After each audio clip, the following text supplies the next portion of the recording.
अस्सलाम वालेकुम व्यूअर्स, कैसे हैं आप सब। आज हम बना रहे हैं आलू की कतलियाँ बहुत ही सिंपल अंदाज में। तो चलिए आइए स्टार्ट करते हैं। सबसे पहले इसके लिए हमने 2 प्याज ले ली हैं। 2 दरमियानी साइज़ की प्याज लेकर 3 से 4 टेबल स्पून ऑयल में हम इसको डाल देंगे। इसके बाद इसको चमचा चलाएंगे और इसको हमें ज़्यादा ब्राउन नहीं करनी, लाइट ब्राउन करनी है इसको, प्याज को। तो हम इसको लाइट ब्राउन होने तक इसको पकाएंगे। देखिए यहाँ पर जो है प्याज जो है वो लाइट ब्राउन हो गई है। इसमें हम 5 से 6 जो हैं वो साबित लाल मिर्च जो है वो शामिल कर देंगे।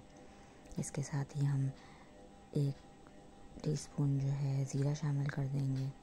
इसके बाद इसको हम चमचा चलाएंगे। इसके बाद मैंने आधा किलो आलू जो है पतली पतली कतलियाँ काट कर वो इसमें शामिल कर देंगे। इसको थोड़ी देर भूनेंगे। अब इसमें जो है हस्बे ज़ायक़ा जो है आप इसमें नमक शामिल करें। नमक जो है मैंने आधा टेबल स्पून लिया है। आप जो है अपने टेस्ट के मुताबिक भी डाल सकते हैं। इसके बाद जो है आधा ही टेबल स्पून हल्दी यहाँ पे मैंने शामिल कर दी है।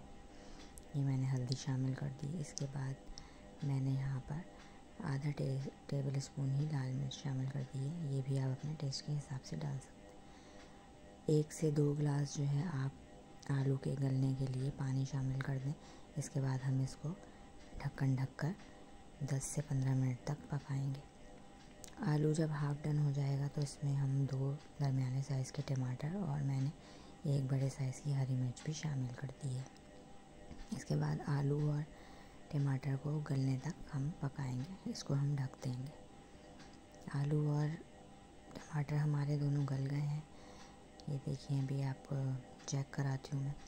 इसमें हम देखेंगे कि आलू बिल्कुल गल चुके हैं। इसमें थोड़ा सा हरा धनिया शामिल कर